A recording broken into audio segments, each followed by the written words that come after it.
নমস্কাৰ। শিৱসাগৰৰ সাংবাদিকসকলক, সংবাদকৰ্মীসকলক শ্ৰদ্ধা জনাই, বিহুৰ ওলগ জনাই সমগ্ৰ অসমবাসী ৰাইজক মই আপোনালোকৰ জৰিয়তে আজি বিহুৰ ওলগ জনাইছোঁ।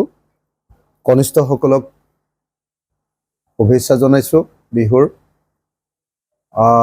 মোৰ বন্ধুসকলক বিহুৰ শুভেচ্ছা জনাইছোঁ আৰু মোৰ সকলো জ্যেষ্ঠক বিহুৰ ওলগ আৰু শ্ৰদ্ধা জনাইছোঁ।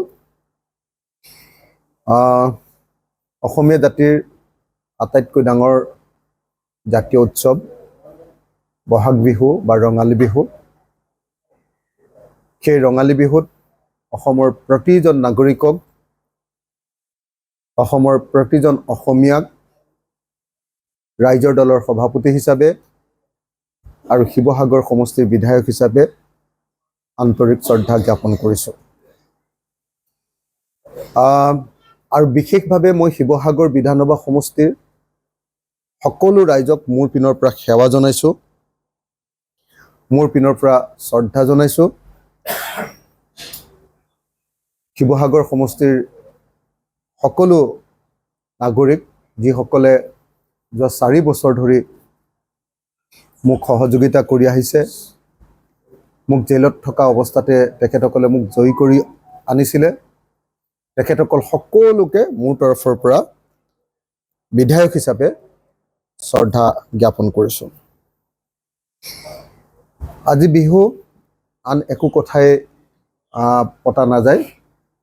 আজিৰ বিহুত কেৱল আশা প্ৰকাশ কৰিবৰ কাৰণে আপোনালোকক মাতি আনিলোঁ যে সকলো জাতিৰ এনেকুৱা ধৰণৰ জাতীয় উৎসৱ থাকে। জাতীয় উৎসৱ মানে উৎপাদনৰ লগত সম্পৰ্ক থকা ফাৰ্টিলিটি ফেষ্টিভেল, উৰ্বৰা উৎসৱ। আমাৰ তিনিওটা জাতীয় উৎসৱে বহাগ বিহু, কাতি বিহু আৰু মাঘ বিহু, এই তিনিওটা উৎসৱে আমাৰ খেতিৰ লগত সম্পৰ্কিত, ধান খেতিৰ লগত সম্পৰ্কিত। যিহেতু আমাৰ ইয়াত মূলতঃ ধান খেতি কৰোঁ, গতিকে ধান খেতিৰ লগত সম্পৰ্কিত। আমাৰ তিনিওটা উৎসৱ সকলোৱে জানেই এই কথা যে আজি বহাগ বিহু আমি পালন কৰোঁ। খেতি কৰাৰ আগতে আমাৰ নাচনি আৰু আমাৰ ঢুলীয়া, আমাৰ গাভৰু, আমাৰ ডেকাসকলে যিখন পথাৰত একেলগে নাচিব, সেই পথাৰখনৰ খেতি খুব ভাল হয় বুলি লোকবিশ্বাস আছে। সেইকাৰণে এই উৎসৱক উৰ্বৰা উৎসৱ বুলি কয়, ফাৰ্টিলিটি ফেষ্টিভেল বুলি কয়। আৰু পৃথিৱীৰ সকলো জাতিৰে এনেকুৱা ধৰণৰ ফাৰ্টিলিটি ফেষ্টিভেল থাকে। আজি বহাগ বিহুত আমাৰ কাৰণে আটাইতকৈ আদৰৰ সেইসকল মানুহৰ কাৰণে যিসকলে খেতি কৰে। খেতি কৰি আমি সকলোৱে আমাৰ জাতিটোৰ কাৰণে খাদ্য উৎপাদন কৰি জাতিটো ৰচনা কৰোঁ। সেইকাৰণে বহাগ বিহু খেতি কৰাৰ আগত পথাৰত নচা এটা বিহু, ফূৰ্তি কৰা এটা বিহু। ধান যেতিয়া হৈ গ'ল, ধান যাতে কোনো পধ্যে পোক পতংগই নাখায় তাৰ কাৰণে চাকি জ্বলাই পালন কৰা কাটিলোঁ। হাৰ্ভেষ্টিঙৰ পাছত যেতিয়া একেলগে এসাঁজ ভাত খাবৰ কাৰণে পতা উৎসৱটো হ'ল ভোগালী বিহু। গতিকে প্ৰত্যেকটো বিহুৰ লগত আমাৰ খেতিৰ সম্পৰ্ক আছে, উৎপাদনৰ সম্পৰ্ক আছে। কিন্তু ক্ৰমাগতভাৱে আমি অসমীয়া জাতিয়ে আমাৰ উৎপাদন বৃদ্ধি কৰিব পৰা নাই, বৰং উৎপাদন আমাৰ ক্ৰমে ক্ৰমে হ্ৰাস পাবলৈ আৰম্ভ কৰিছে। আমাৰ বিস্তৰ উৰ্বৰা কৃষিভূমি এতিয়া আমি পেলাই থৈ দিওঁ। খেতি কৰিবলৈ আমাৰ মানুহ নাই। খেতিৰ পৰা লাভ নহয় কাৰণে আমি খেতি কৰিবলৈ পেলাই থৈ দিওঁ। খেতিতকৈ অন্য ক্ষেত্ৰত মানুহৰ জীৱিকা উপাৰ্জন কৰিবৰ কাৰণে মানুহ কেতিয়াবা বেংগলোৰলৈ ঢাপলি মেলে, কেতিয়াবা চেন্নাই বা কেতিয়াবা কেৰালা, নহ'লে বা দৈনিক হাজিৰা কৰে। অথচ খেতিৰ প্ৰতি মানুহে আগ্ৰহ নেদেখুৱাই এইকাৰণেই যে খেতিৰ পৰা যিটো উৎপাদন হয় তাৰ পৰা যি পইচা পায় তাতকৈ বেছি খৰচ হৈ যায় খেতিত। গতিকে মই ভাবোঁ যে বহাগ বিহুত আমি সকলোৱে এটা সংকল্প ল'ব লাগে যে যদি অসমীয়া জাতিটোক আগুৱাই নিব লাগে আমি খেতিক লাভজনক এটা উৎপাদন হিচাপে, লাভজনক এটা কাৰবাৰ হিচাপে খেতিক আমি প্ৰতিষ্ঠা কৰিব লাগিব। আৰু খেতিক যদি লাভজনক ব্যৱসায় হিচাপে, লাভজনক উৎপাদন হিচাপে যদি আমি প্ৰতিষ্ঠা কৰিব লাগে তেতিয়াহ'লে আমাৰ পথাৰখিনি আকাশৰ ওপৰত নিৰ্ভৰ নকৰাকে, ভেকুলী বিয়া নপতাকে প্ৰত্যেকডৰা পথাৰত আমি বছৰৰ সকলো সময়তে খেতি কৰিব পৰাকৈ পানী যোগান, জলসিঞ্চনৰ ব্যৱস্থা কৰিব লাগিব। মই ভাবোঁ যে আজি বহাগ বিহুৰ দিনা আমি অসমীয়া জাতিয়ে সংকল্প লোৱা উচিত যে আগন্তুক যিমান সময়ত পাৰোঁ আমাৰ খেতি পথাৰবিলাক বছৰৰ সকলো সময়তে খেতি কৰাৰ ৰাউণ্ড দ্য ইয়েৰ কাল্টিভেশ্যনৰ খেতি পথাৰত আমি পৰিণত কৰিম। এইটোৱে হ'ব লাগে আমাৰ অসমীয়া জাতিৰ আটাইতকৈ ডাঙৰ সংকল্প। আমি অসমীয়া জাতিয়ে খেতি কৰিবলৈ এৰিছোঁ।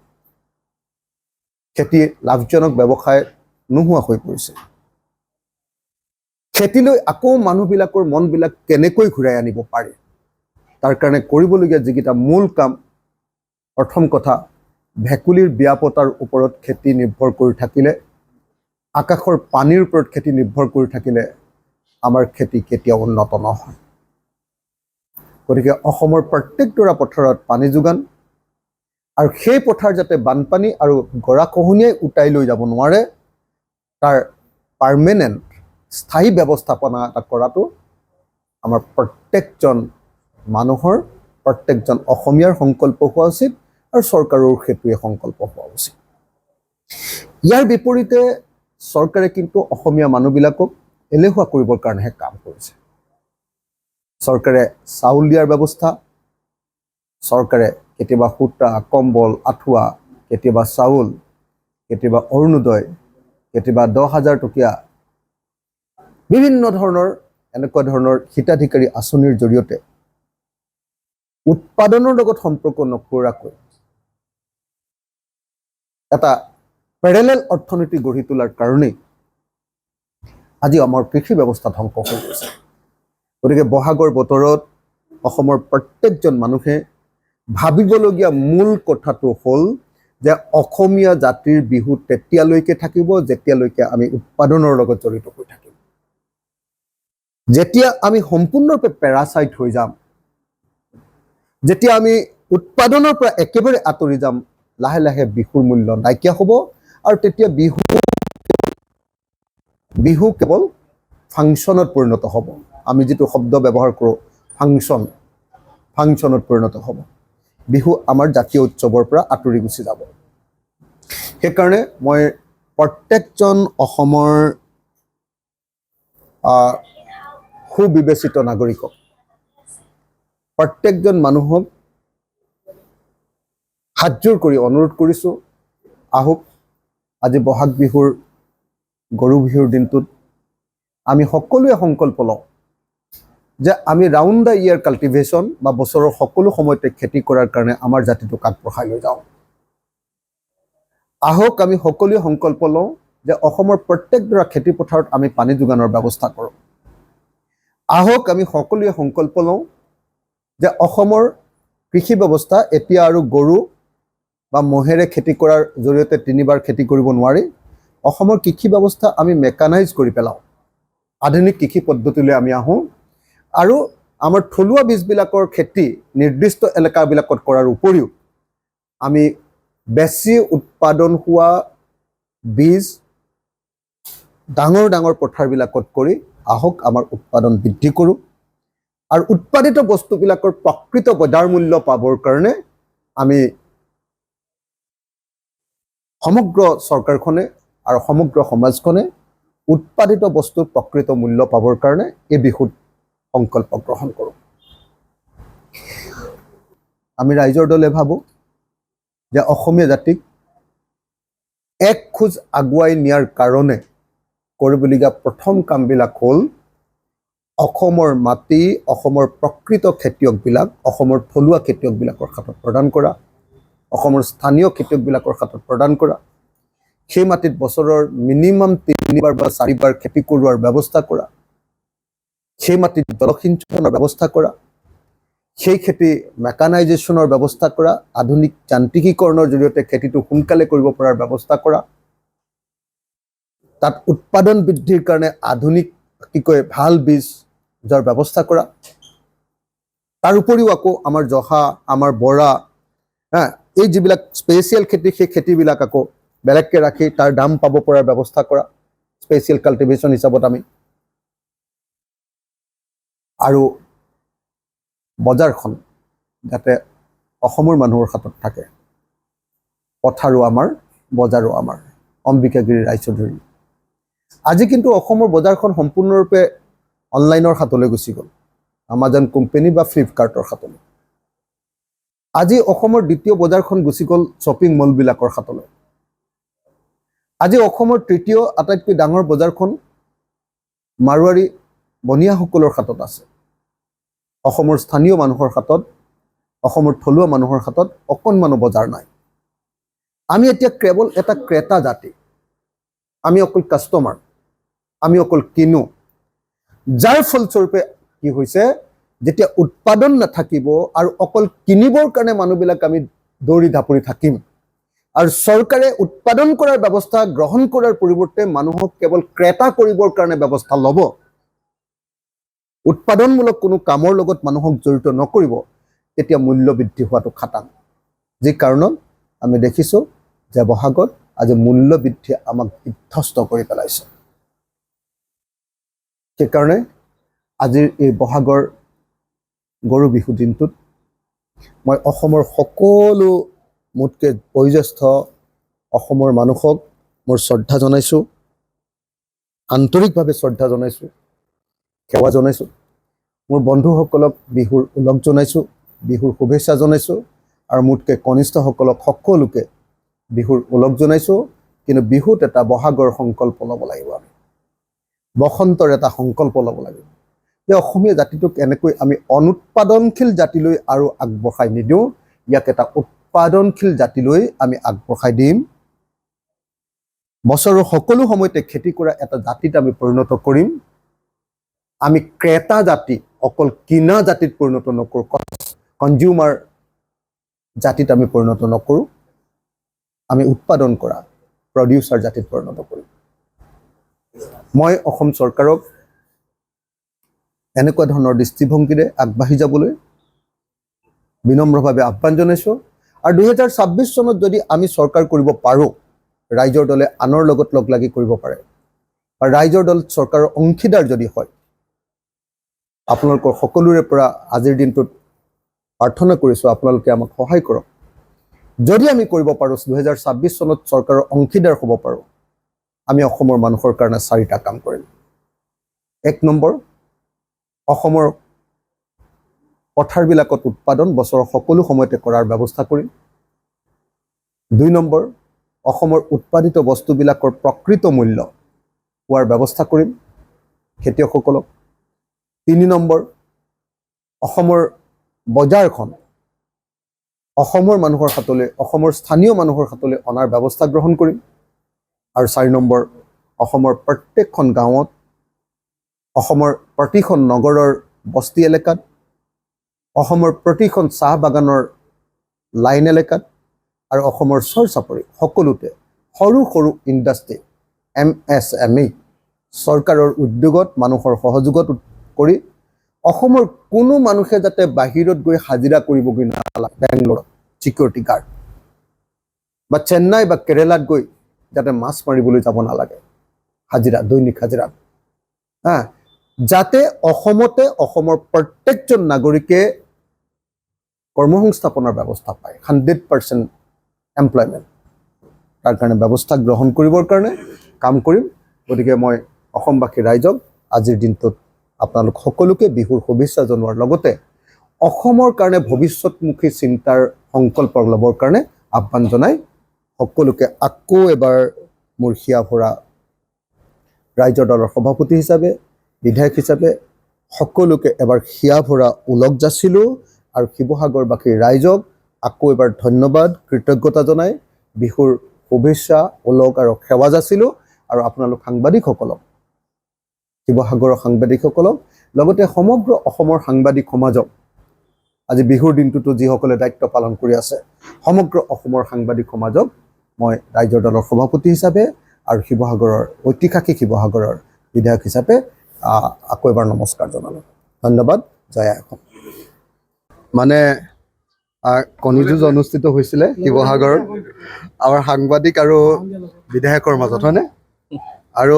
সৰ্বশেষত সাংবাদিকক আমি পৰাজিত কৰিলোঁ 5 মান যিয়ে হ'লেওতো হাৰিছেতো আজি আমি সাংবাদিকক পৰাজিত কৰিলোঁ যুঁজি সাংবাদিক হাৰিলে আমি পৰাজিত কৰিলোঁ গতিকে কিন্তু এটা কথাত খাটাং যে সাংবাদিকে যিটো যুঁজ দিছে শিৱসাগৰৰ সাংবাদিক যে সঁচাকৈ যুঁজাৰু এইটো আজি প্ৰমাণিত হৈ গ'ল যদিও গৈ লাষ্টত মোৰ লগত হাৰিলে বাৰু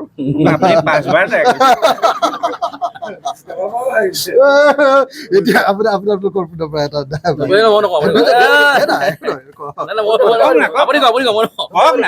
ধেমুলীয়া কৈ আজি যিহেতু গৰু বিহু আৰু গৰু বিহুৰ দিনাখনি আমি শিৱসাগৰৰ মাননীয় বিধায়ক শিৱসাগৰ সমষ্টিৰ বিধায়ক অখিল গগৈ ডাঙৰীয়াৰ বাসগৃহলৈ আহিছিলোঁ তেখেতৰ লগত কিছু আচলতে ধেমেলীয়া মুহূৰ্ত পাৰ কৰিলোঁ আৰু কণী যুঁজ কৰিলে আমাক কৈছে তেখেতে আমাক সৰুৱালে বুলি কৈছে গতিকে ভাল লাগিল যথেষ্ট কিছুমান আচলতে হেৰাই যোৱা আমাৰ পৰম্পৰা যিবিলাক পৰম্পৰা আজি ধৰক ইয়ালৈ আহি এইখিনি আচলতে ভাল লাগিলে আৰু যথেষ্টখিনি সময় ভাল আৰু অনাগত দিনবিলাক যাতে তেখেতৰো ভালে যায় আমাৰ সাংবাদিকসকলো যিসকল উপস্থিত আছে কনিষ্ঠ জ্যেষ্ঠ সকলোৱে যাতে ভাল যায় সকলোকে ৰঙালীৰ ওলগ যাচিলোঁ ধন্যবাদ আচলতে ধেমালি চলৰে আমি শিপাৰ সন্ধান কৰিলোঁ প্ৰথম কথা দ্বিতীয় কথাটো হ'ল যি 7 বিহুৰ পৰম্পৰা এই পৰম্পৰাত অসমীয়াৰ যিটো চহকী ঐতিহ্য এই ঐতিহ্যটোক শিৱসাগৰৰ সন্মানীয় বিধায়ক অখিল গগৈ ডাঙৰীয়া সতীৰ্থ ভাস্কৰ জ্যোতি দাসকে আদি কৰি পেলাই সকলো সাংবাদিকে আচলতে ইয়াত আহি পেলাই যি কণী যুঁজ কৰা হ'ল কিন্তু এইটো কথা হ'ল 5 মান শিৱসাগৰৰ বিধায়কে তাই কৰিলে সাংবাদিকৰ আচলতে লগত হাৰি সাংবাদিকক বাৰম্বাৰ আক্ৰমণ কৰি অৱশেষত তেওঁ জিকিল অৱশ্যে এইটো প্ৰমাণিত হ'ল বিধায়কগৰাকীয়ে অৱশেষত জয়লাভ কৰি তেওঁ যে সয়াখনি প্ৰমাণিত কৰিলে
কাগলো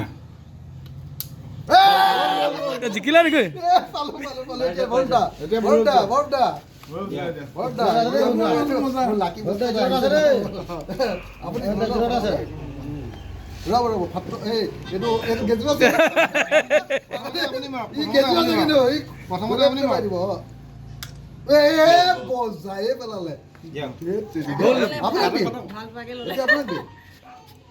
পুৰা মুখখন উল্টাই দিব এইটো দিলেতো নোৱাৰিমে অলপ চাইডত নামাৰিব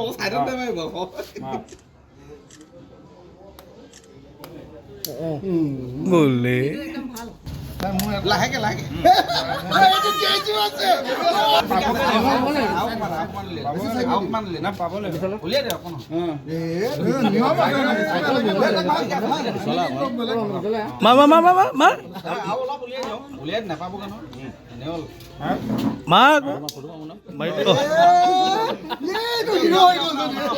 মাৰিছো যেনে তেনে যেনে তেনে মুকলিকে উলিয়াই দিয়ক ভাস্কৰ অকণমান কৃষ্ণ প্ৰভু দেই নাই সেইটো ভাল মাক মাক মাক সেইখন উলিয়াই থ